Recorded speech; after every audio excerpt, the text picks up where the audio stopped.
Good evening, everybody. So this weekend I'm in recovery mode. I ran 40 miles through Atlanta, um, starting in downtown Atlanta and going all the way to a mountain they call Stone Mountain.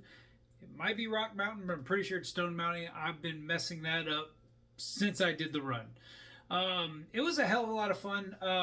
And some people, whenever I tell them, especially people who aren't runners, but sometimes runners, I ran 40 miles, they automatically ask, "Oh, what race did you do?" It wasn't a race.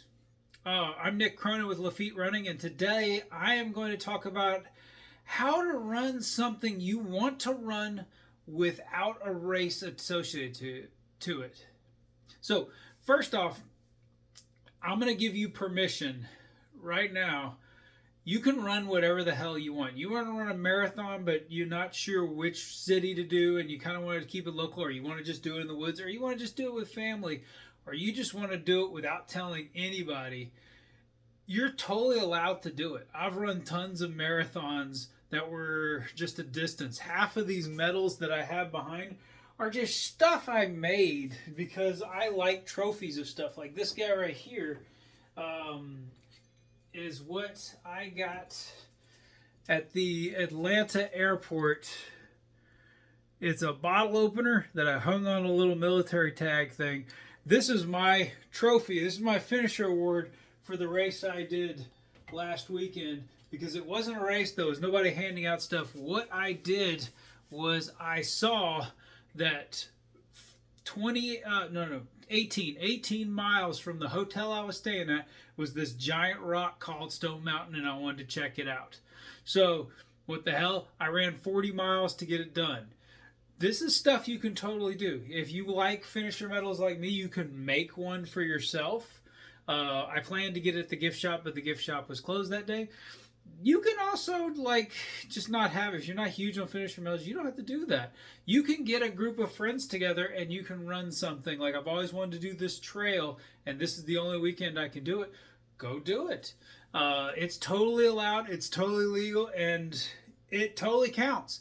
If your first ultra marathon is not a race, you're an ultra marathoner. It counts. You ran the distance. You ate the dirt. You did the miles. It counts. Do it. Have fun. There are no rules. I don't know why the people think there's so many rules, but there's not. There's nobody governing them. There's no like council of ultra runners telling people what they can and can't do that I know of. They're not. If there is, I haven't been paying attention to them. So that's what I want you to do. If you ever want to do a thing, just go do the thing. Now, how to do the thing is what I'm going to talk to you about today. So here's how I planned my race. There's a bunch of apps. My favorite is All Trails, ALLTRAILS. Um, just because I think I'm saying it weird, so I thought I'd spell it. All Trails app is super helpful. You can jump on there and it'll tell you, like you just Google, like I put in the app Atlanta, Georgia. I didn't Google it, but I put in Atlanta, Georgia, and it showed me all the trails. You can define what distances you're looking for, and it'll show you all the trails in the area and the distances that they are, as well as elevation gain, and give you maps.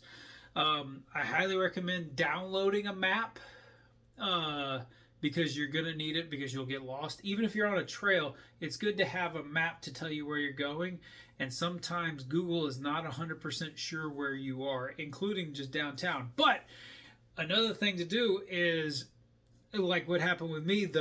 What I did was it's a trail that goes from downtown Atlanta to Stone Mountain. It's super well marked. There are signs the entire 20 miles, and most of it is on bike trail. So it was super nice where it was this nice paved trail where they marked where to go, what to follow. So it was easy to follow, which was great because unfortunately my phone died with about 5 more miles to spare. So I had no map. I was going to be lost if I didn't have those markers. I knew they were going to be there, so I didn't worry about it.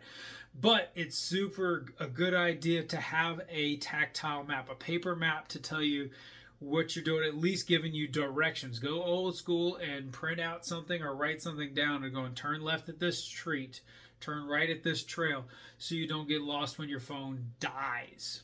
The other way to do it is to have a pack. I keep calling them camelbacks, but it's the water bladder. Those are better than bottles for if you're going long distances.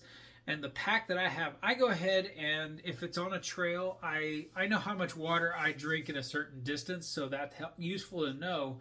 I pack that much water, and if there's not really a water source available, I'll go ahead and get bottles of water. It's going to be heavy. There's no way to get around it. It's going to be heavy. I pack bottles of water, and then I put one of the little jackets in between to kind of cushion the whole thing. And then that way I have refills. For this particular run, it was an urban run, so gas stations were super helpful. I brought a credit card, and I stopped at a gas station. At the actual like Stone Mountain, those vending machines, so I got water there. And then about like 10 miles left, I got, I wanted caffeine, so I stopped for a Coke and a hot dog, which was really good. A Coke and a hot dog, and then refilled my pack with bottles of water. So in an urban run, it's really helpful to just bring a credit card. You can also, I don't have it on me, I don't know where it is, to be honest, but I also have this cool water filter that you can use, where if you know you're going to have water sources available, but it's going to be like a river or something, there's the big dog water filters where you fill up a bag and it goes through like an IV pole. Those are for like hikers. If you want to have one of those and then stop, let it drip for an hour, and just stop for lunch and a nap, totally can do that. If you don't really want to stop for too long, there's one that you can get where it's just a push bag, where you just push it and force it through the filter, and you can fill up water really fast like that. Take like 10 minutes to get all the water you need. Iodine tablets are probably a good idea. I'd rather too much too much filtering than not enough. So I'd say push it through the filter and then iodine tablet afterwards, just to really clean out that water if it's a river, especially if you're a river next to like more brackish kind of water like in Louisiana.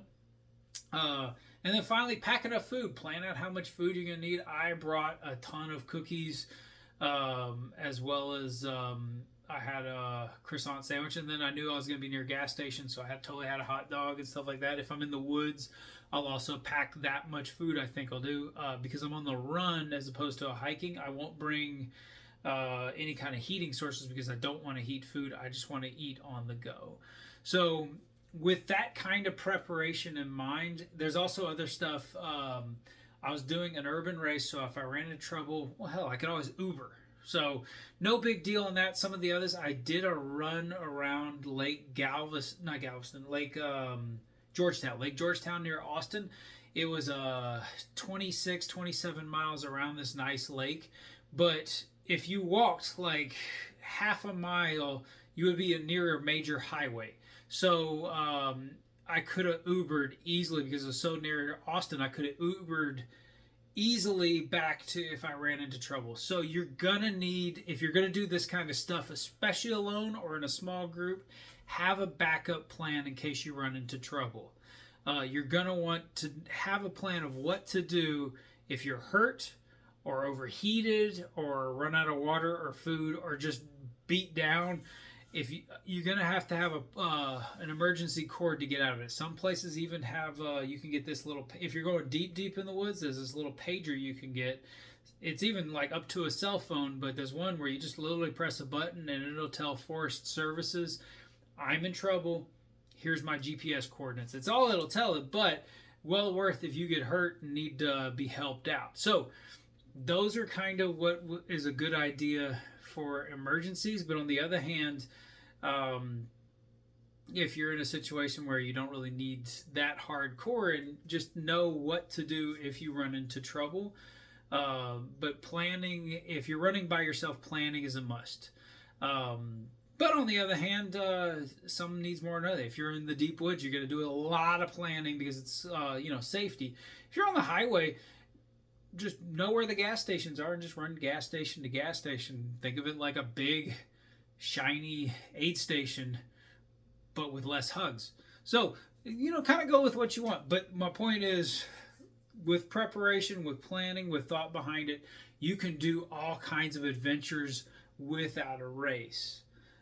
In fact, you'll get more out of it because it's kind of fun to do all this preparation. It's kind of fun to do all this planning, and it's kind of fun to kind of just go off on your own. So, if you have any questions or any ideas, or if you want to put something together, or you want to see what I got in mind, shoot me in the comments. And I hope to talk to y'all soon. Have a great run out there.